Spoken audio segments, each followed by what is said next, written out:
नमस्कार शिक्षक बंधू भगिनींनो, आज रक्षाबंधन.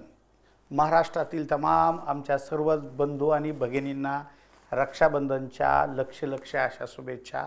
आई तुळजाभवानी आपला उदंड आयुष्य, आरोग्य, शक्ती, स्फूर्ती देवो अशीच मी प्रार्थना करतो.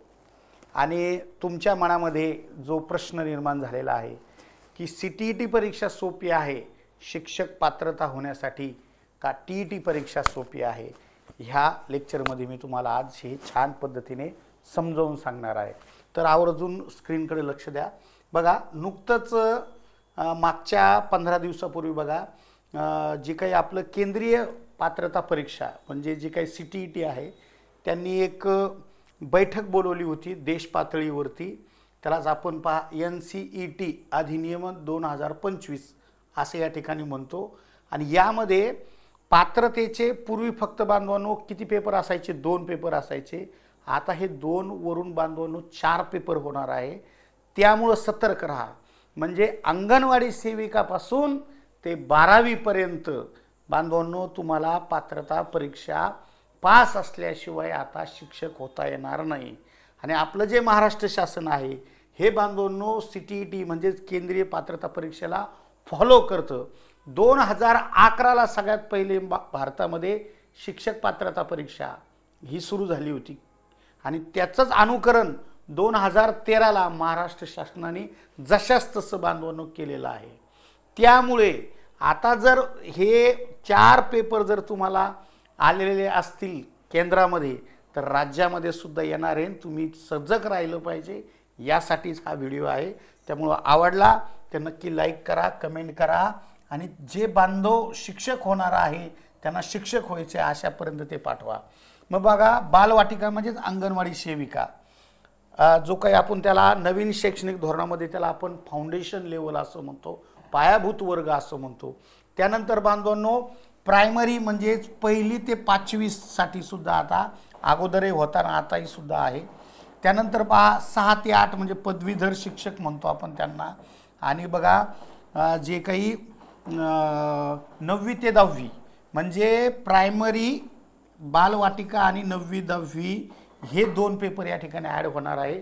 अशांनी आवर्जून काय व्हायचं आहे, सावध राहायचं आहे. मग आता परत प्रश्न पडतो, सर मग आता CTET आम्ही द्यावी का TET आम्ही द्यावी? आता तुम्हाला काय पडतं, तुम्ही कशात तरबेज आहात? कारण इथं काय आपल्याला मेरिट घ्यायचं नाही आणि बक्षीस मिळवायचं नाही. इथं आपल्याला 150 मार्कापैकी फक्त कॅटेगरीच्या मुलाला 83 मार्क पाडायचे आणि ओपनच्या मुलाला 90 मार्क पाडायचे. अजूनही आणखीन मी तुम्हाला खूप सोपं करून सांगतो, चला पुढे लक्ष द्या.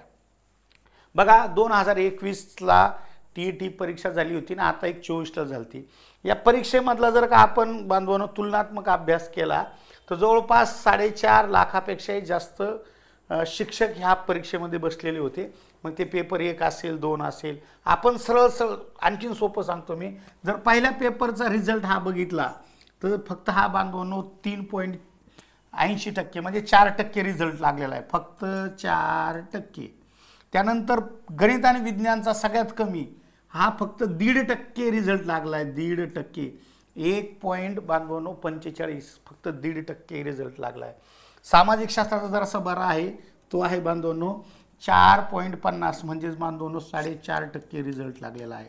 आणि एकूण सगळ्यांची सरासरी काढली तर बांधवांनो 3.70 म्हणजे 3.5% आपण पकडूया हा रिझल्ट लागलेला आहे.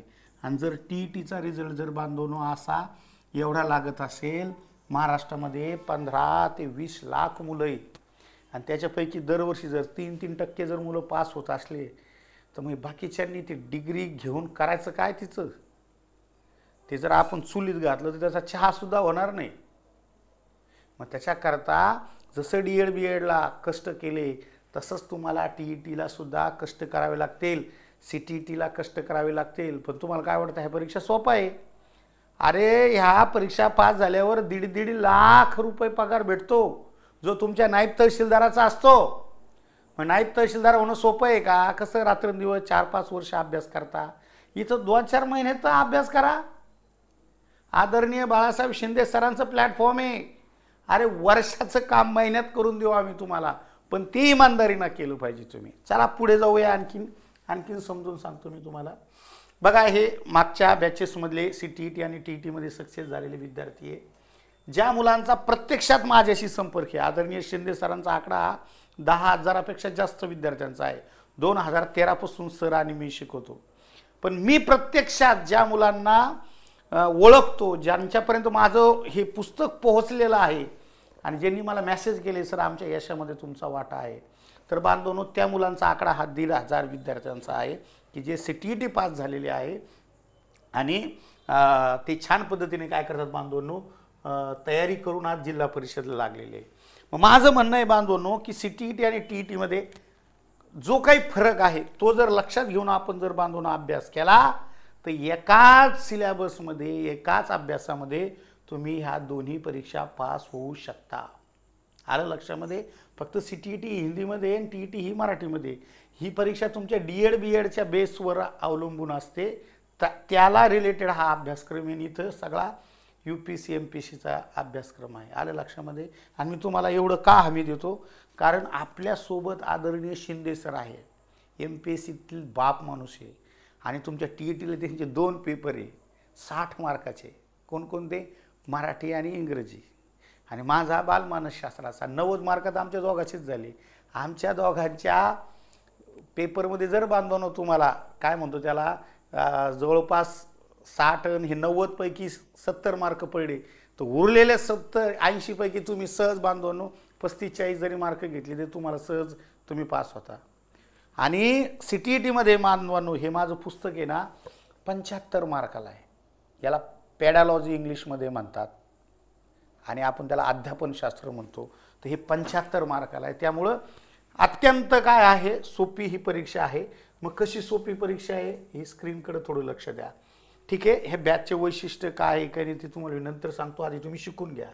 कारण इथे लगेच खालून मॅसेज सुरू होते, झाला यांचा धंदा सुरू. धंदा नाही, अजूनही 15 लाखातले फक्त बोटावर मोजणारे लोक काय आहे TET CTET पास आहे. आलं लक्षात? आज रक्षाबंधन आहे, तर असं वाटतं मला की जी माता माऊली आमची तिनं लोकांना सांगणं सोडून दिलेलं आहे की माझं DED BED झालं आहे. DED BED झालं सांगितलं की लोक म्हणतात TET पास आहे का, मग त्यांचा अपमान होतो. म्हणून तुम्ही घाबरू नका. शिंदे सर, त्यांची टीम, मी तुमच्यासोबत आहे. त्यामुळे लक्ष द्या आवर्जून. बघा, हा CTETचा सिलेबस आहे पहिला पेपरचा. पेपर 1, पेपर 2 अलग लक्षामध्ये फक्त 1-2 विषय बदललेले असतात. 3 विषय सुरुवातीचे सारखेच असतात. जसं की बालमानसशास्त्र. बालमानसशास्त्र इकडं TETला पण आहे आणि इकडं पण आहे. हेच जशास तसं महाराष्ट्र शासनाने घेतलेलं आहे. ही परीक्षा सेंट्रलची आहे आणि बांधवांनो स्टेटची म्हणजे राज्याची आहे. एवढाच फरक आहे. दुसरा एक सगळ्यात महत्त्वाचा फरक सांगतो तुम्हाला की या परीक्षेमध्ये मी म्हटलं तुम्हाला आता माझं पुस्तक 75 मार्काला विचारलं जातं बांधवांनो, ते मात्र इकडं आपल्या TET मध्ये नाही. मी आधीच काय बोललो होतो की TET ही UPSC MPSCच्या धर्तीवर आहे. इथं डायरेक्ट वस्तुनिष्ठ प्रश्नांचं प्रमाण बांधवांनो जास्त आहे आणि CTETला मात्र ॲप्लिकेशन बेसवरती उपयोजनात्मक प्रश्न असतात. जसं तुमच्या शिक्षक अभियोग्यतेमध्ये आता आलं की शिक्षक म्हणून तुम्ही काय कराल, मग इथं बांधवांनो डायरेक्ट विषय वाईज शिक्षक म्हणून तुम्ही काय करायचं आहे. मराठीच्या शिक्षकांनी काय करावं, हिंदीच्या शिक्षकांनी काय करावं, गणिताच्या काय करावं, विज्ञानच्या काय करावं, इतिहास भूगोलच्या काय करावं. परत मेथॉडॉलॉजीवर प्रश्न असतात, मूल्यमापनावर प्रश्न असतात, शैक्षणिक साधनावर प्रश्न असतात, नियोजनावर प्रश्न असतात. जे तुमचे DEDचे 7-8 चॅप्टर होते बांधवांनो, तेच चॅप्टर इकडं 75 मार्काला आहे. 75. म्हणून मी तुम्हाला सांगतो, मी काही लहान नाही बरं का असं यूट्यूबवर पोरग की चला काहीतरी सांगायला लागला. मी अभ्यासातून सांगतोय आणि तब्बल तुमच्या स्पर्धा परीक्षा क्षेत्रात मी 12 वर्षापेक्षा जास्त वर्षांनी शिंदे सरांकडे शिकवतोय. आलं लक्षामध्ये? म्हणून अनुभवातून सांगतो, ह्या परीक्षेपेक्षा CTET परीक्षा सोपी आहे. काय आहे? सोपी आहे. पण हिचा सुद्धा अभ्यास केला तर याचा अभ्यास याच्यात काय होतो, फायदा होतो. म्हणजे कसा होतो, काय होतो मी तुम्हाला सांगतो. बघा, आणखीन का सोपी आहे तर त्याचं एक कारण आहे बांधवांनो. बघा की इकडचा जो सिलेबस आहे हा ठरलेला आहे, चाकुरीबद्ध आहे. प्रत्येक विषयाचे 7 ते 8 चॅप्टर आहेत. दरवेळेस तेच चॅप्टर या ठिकाणी विचारले जातात. उदाहरणार्थ बघा, बाल विकास एवं शिक्षाशास्त्र माझा विषयाशी मी बोलतो आधी. मग काय याच्यामध्ये सारखं आहे की सातत्याने बांधवांनो तुम्ही जर 15 मार्काला जर बघितलं याचं अध्यापनशास्त्र तर ह्याच 9 चॅप्टरवरती बांधवांनो काय आधारलेलं आहे. मग कसं तुम्ही शोधलं म्हणा सुराज सर, हे फक्त तुम्हाला सुराज सरच समजून सांगणार, ते दुसऱ्याला डोकंच लागू शकत नाही त्याचं. कारण सुराज सर शिकवताना आधी मागच्या प्रश्नपत्रिकेचं आकलन करतात आणि मग तर करतात की येणाऱ्या 25 मध्ये पेपर कसा असेल. मग बघा लक्ष द्या, 2011ला हा पेपर सुरुवातीला झालता आणि 2024 पर्यंत दरवर्षी 2 वेळा हा पेपर होत असतो. आता ह्या ऑगस्टमध्ये हा पेपर व्हायला पाहिजे होता, पण अभ्यासक्रम बदलणार आहे. मी म्हटलो ना आधी अंगणवाडी सेविका आणि 9वी ते 12वी साठी हे 2 पेपर नव्याने येत आहे. त्याचं ते सिलेबस, त्याचा अभ्यासक्रम, त्याचे प्रश्नपत्रिकेचं स्वरूप हे डायरेक्ट मुलाला दिलं तर मुलं गोंधळून जातील, म्हणून थोडंसं त्यांनी काय केलं आहे, ऑगस्ट ऐवजी हे डायरेक्ट आता ऑक्टोबर डिसेंबरमध्ये ही पेपर होणार आहे. आणि म्हणून मला असं वाटतं आपण आधी 4 महिने 3 महिने अभ्यासाला लागलो तर येणारा डिसेंबर हा तुमच्यासाठी एक सुवर्ण काळ घेऊन येणार आहे. त्यामुळे लक्ष द्या. मग काय इथं गुरुजी पहिल्या चॅप्टरचं नाव शिक्षण एवं अधिगमन, म्हणजे तुम्ही जे काही डी एडमध्ये शिकलेले आहात अध्ययन आणि अध्यापन आहे बघा आपल्या पुस्तकात छान दिलेलं आहे. आता तुम्ही जाता ही परीक्षा हिंदीमध्ये, तुम्हाला शब्दाचा अर्थ कळत नाही, मग तेच जर का मराठीत नीट आधी समजून घेतलं आणि हिंदी किती केले तर आपली काय आहे मावशी हिंदी देवनागरी लिपीचीच एक भाषा आहे. काही शब्द तिचे सरळ सरळ सारखे आहे. कारण बांधवांनो हिंदीतले काही शब्द आपण जशाच तसे मराठीमध्ये सुद्धा घेतलेले आहे आणि एज्युकेशन फील्डमधले बरेचसे शब्द हे 50% सारखेच आहे. पुढं तुम्हाला तसं काही बांधवांनो लक्षात येईल.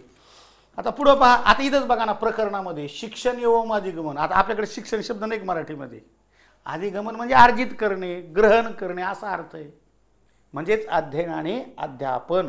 मग तुम्हाला माहिती आहे अध्ययन आणि अध्यापनाच्या संदर्भात अनेक शास्त्रज्ञांनी वेगवेगळे तत्वज्ञान सिद्धांत मांडलेले आहे. मग त्या सिद्धांतावर तत्वज्ञानावर 25 क्वेश्चन आतापर्यंत आले आणि त्या डाट्याचा जर तुम्ही व्यवस्थित अभ्यास केला, त्या संकल्पना जर तुम्ही चांगल्या काय केल्या क्लिअर केल्या तर आईला मी सांगतो काही प्रश्न येऊ देणार आहोत तुम्ही. सहज कळतं आपल्याला, अशा पर्यायातून कळतं की काय सोपं आहे काय खरं आहे. पण हेच जर का तिकडे गेलं का तिथं डायरेक्ट वस्तुनिष्ठ प्रश्न आहे, तिथं लॉजिक लावायला जड जातं, तुमच्याकडे वेळ नाही अभ्यास करायला. इकडं लॉजिक लावता येतात आणि आमचे लॉजिकही लागतात ते लगे पटकन. मी सांगितलं ना की कधीही बांधवांनो तुम्हाला जर म्हणलं की सत्यविधान चुनिये तर नकारात्मक जर एखादं वाक्य असेल, नाही है नहीं हो सकता कर नहीं सकते असे वाक्य जर आले की ते बांधवांनो चुकीचं असतं.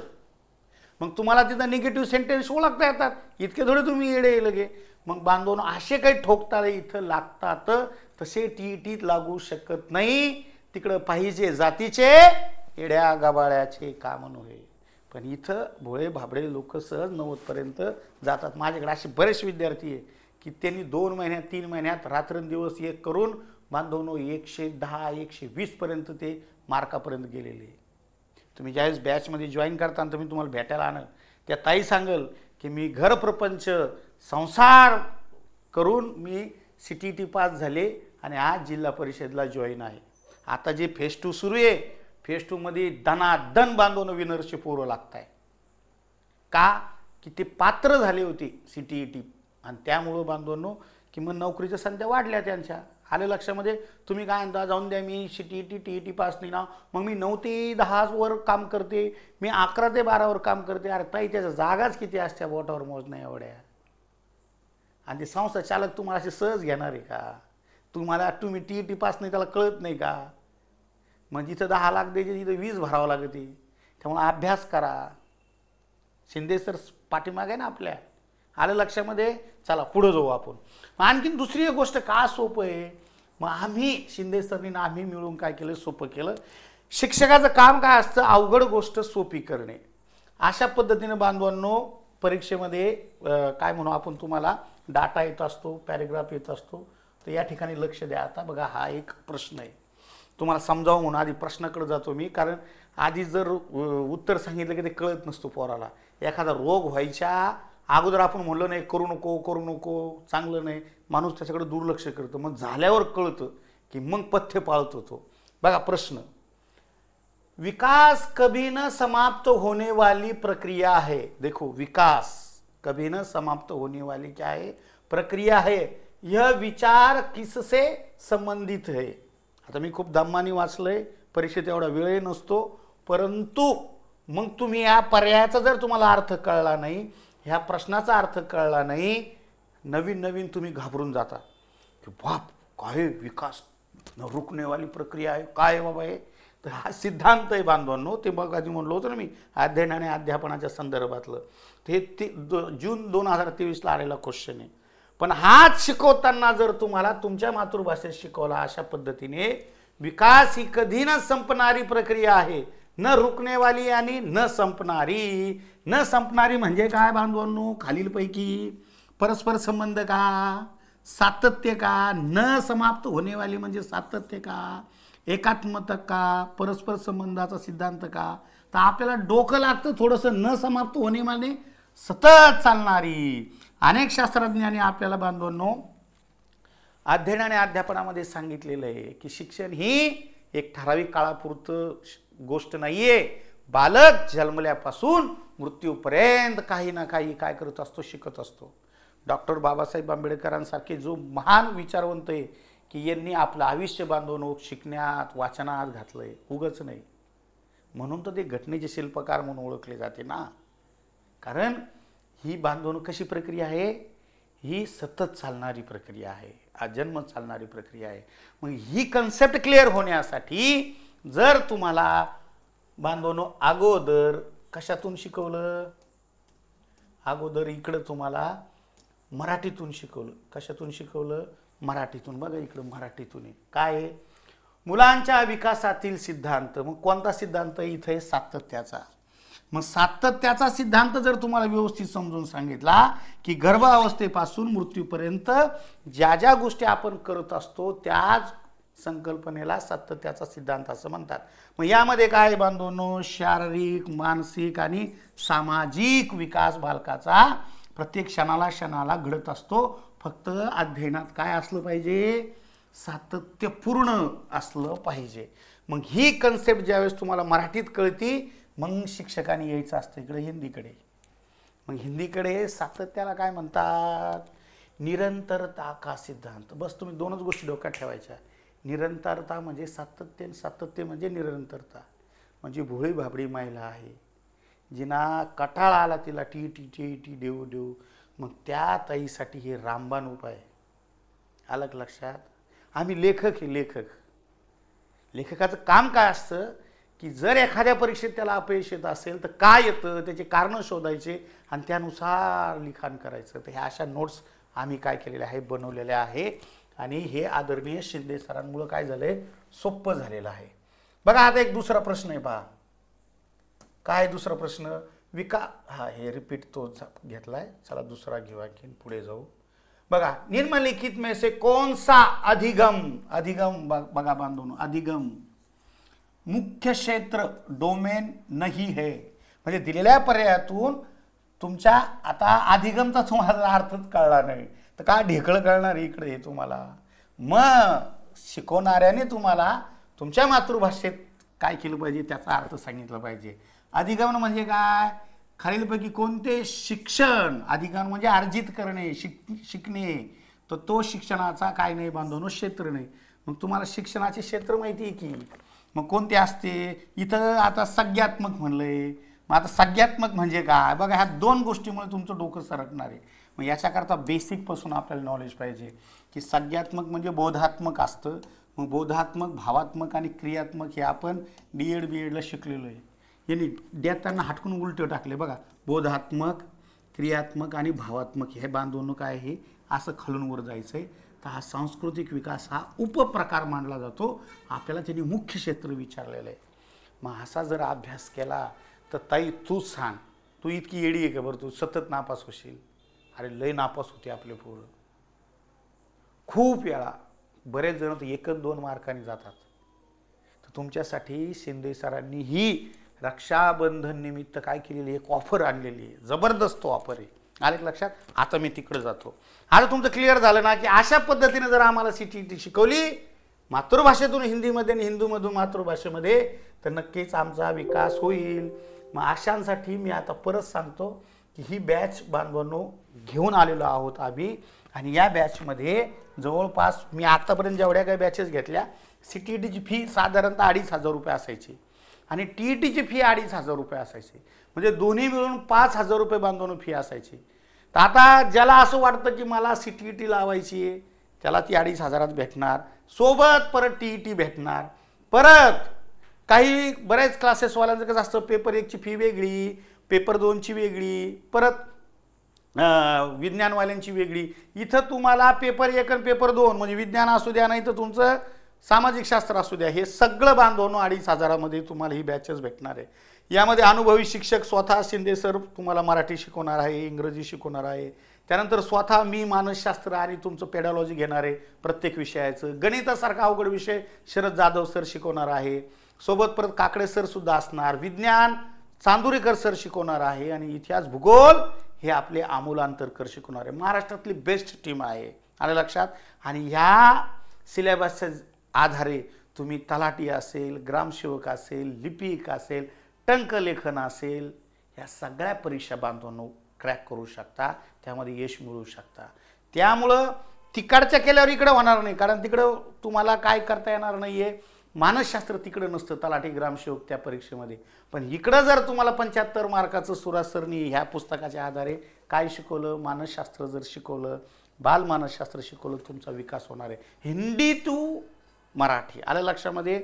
आणि दुसरी एक गोष्ट की ह्या रक्षाबंधन आणि आपलं 15 ऑगस्ट, तर जर तुम्ही 15 ऑगस्टपर्यंत ॲडमिशन केलं, रक्षाबंधन म्हणजे आज बांधवनो किती तारीख आहे, आज 9 तारीख आहे. तर 9 तारखेपासून, किती तारखेपासून, दिनांक 9 लक्षात ठेवा ते 15 रात्रीच्या 24 वाजेपर्यंत, म्हणजेच रात्रीच्या 12 वाजेपर्यंत. बघा दिनांक 9 ते किती 15 ऑगस्ट 2025 हे बघा ऑगस्टपर्यंत तुम्हाला ही ऑफर असणार आहे. तर तोपर्यंत तुम्ही जर ॲडमिशन केलं, तुम्हाला हे माझं पुस्तकसुद्धा मी काय देतो आहे बांधवांनो, 400 रुपयाचं पुस्तक आहे फ्री. म्हणजे तुम्हाला 2,000 रुपये बॅच पडायली. 2,000 काय पडायलं, परत CTET पण पडायलं, TET पडायलं, लाईव्ह प्लस रेकॉर्डेड आहे. तुम्हाला PDF स्वरूपात नोट्स दिले जाणार आहे. तुमच्या शंका आम्ही झूमद्वारे काय करतो, सोडवतो. झूमद्वारे फेस टू फेस बोलता येतं. शिंदे सरांनाही तुम्हाला बोलता येईल, सर हे चॅप्टर मला अवघड जाते, ते शिकवा. बाप माणूस आहे, त्यांना बोलायचीच फी 2दा-3दा तुम्ही बोलले की पैसे वसूल होणार आहे. इकडच्या शिक्षकांशी सुद्धा होणार आहे. असं महाराष्ट्रात कुठंच घडत नाही, ते फक्त द विनर्समध्ये घडतं, आलं का लक्षात. हां, आणि सगळा सिलेबस मराठी टू हिंदी आहे. एका बाजूला मराठी, एका बाजूला हिंदी. हे महाराष्ट्रात तर कोणी करू शकणार नाही, भारतात असं कोणी केलेलं नाही आहे. कारण प्रत्येक शास्त्रज्ञ काय सांगतो, विद्यार्थ्याला शिकवताना आधी त्याच्या मातृभाषेत तुम्ही त्याला पक्क करा, नंतर इतर भाषेवर तो पक्का होईल, आलं लक्षात. नाही तर आपला कार्यक्रम होतो भाग्या भाग्यान धपकन आपट्या. इथं आपट्या फिपट्या काही नसतं, इथं कन्सेप्ट क्लिअर करा, पर्यायातून सहज सोपं जाता येतं आपल्याला. आणि आपल्याकडे काय आहे बांधवांनो, 2011 ते 2000 या ठिकाणी तुमचे 24पर्यंतच्या सगळ्या प्रश्नपत्रिका पार आम्ही काय केलेलं आहे, टॉपिक वाईज लावलेले आहे आणि त्या डाट्याच्या आधारे तुम्हाला ते सोपं जाणार आहे, आलं लक्षामध्ये. तर त्यामुळे या सुवर्ण संधीचा तुम्ही काय करा, फायदा घ्या. तुम्हाला जर ही माझी कन्सेप्ट आवडली असेल तर आवर्जून बांधवांनो तुम्ही ह्या नंबरवरती व्हॉट्सअप करायचं आहे की सर मला बॅच लावायची आहे. कारण बाकीच्या सगळ्या बॅचेस आपल्या 4-4 हजाराच्या आहे सध्या. फक्त त्याची विशेष बाब म्हणून रक्षाबंधनची एक तुम्हाला काहीतरी मदत म्हणून आमच्या भगिनींना ह्या नंबरवरती सर मला CTET TETची बॅच जॉईन करायची आहे, मग मी तुम्हाला त्याची ॲपची लिंक देईल, मग त्या लिंकद्वारे तुम्ही त्यावरती जाल, आले लक्षामध्ये. मला कॉल करू नका कृपया. ह्या नंबरवरती काय करायचं, व्हॉट्सअप तुम्ही या ठिकाणी करायचं आहे. तुम्हाला ऑटोमॅटिक लिंक येऊन जाते, व्हॉट्सअपला तुम्ही मेसेज पाठवला की एवढं बोलून थांबतो. आणि आवर्जून शांततेच्या काळात जर आपण श्रम केले तर युद्धाच्या वेळेस रक्त सांडता येत नसतं किंवा रक्त सांडत नसतो माणूस, असं विश्वास नागरे पाटील म्हटलेले आहे. म्हणून आता सध्या शांततेचा काळ आहे. दररोज छान तुम्ही 2-3 तास जरी लाईव्ह आले, जरी लाईव्ह नाही आले, रेकॉर्डेड व्हिडिओ पाहिले, रविवारी शनिवारी तुम्ही झूमवर आले, तुमच्या कन्सेप्ट क्लिअर करून घेतल्या, तर बांधवांनो तुम्हाला नक्की टप्प्याटप्प्याने यश सहज मिळेल. तुमचं कसं आहे, जाहिरात आली का मग अभ्यासाला लागता, मग काय की तहान लागल्यावर जर विहीर खांदायला गेलं ना बांधवांनो धीर खांदू खांदूच माणूस दमतो, पाणी लागायच्या आधीच ढिसक्याव आपण लगेच काय होतो, मरून जातो. त्यामुळं बांधवांनो तसं करू नका. असे हौशेगवशे जाहिरात आल्यावर खूप येतात हो, पण ज्याला करिअर करायचं आहे, ज्याला 1.5 लाख पगार असं वाटतं की ह्या परीक्षेमुळं माझा होकला, संशयचालक ओळखीचा आहे, हे पण सगळं जमतं मला, पण मी पासच नाही ना CTET TET, तर ही ती पास करून द्यायची जबाबदारी शिंदे सर आणि आमची. आलं का लक्षामध्ये? तर अत्यंत सोपं आहे आणि रक्षाबंधन असल्या कारणाने मी तुमच्या समोर आलेलो आहे. आलं का लक्षामध्ये? मला असं सहज उगच घेणं देणं दररोज यूट्यूबवर यायला आवडत नाही. गरज असल्यावरती माणसाने मदत केली का त्याला किंमत असते. उठसूट दररोजच यूट्यूब नाही. तर त्यामुळं ही बॅच आवडी असेल, माझी कन्सेप्ट आवडी असेल, तर बांधवांनो तुम्ही नक्कीच ही बॅच काय करा, जॉईन करा, की जेणेकरून तुमच्या यशामध्ये नक्कीच बांधवांनो हा अडसर काय होणार आहे, दूर होणार आहे. एवढं बोलून थांबतो. जय हिंद, जय महाराष्ट्र. पुन्हा एकदा रक्षाबंधनच्या सर्वांना लक्ष अशा शुभेच्छा.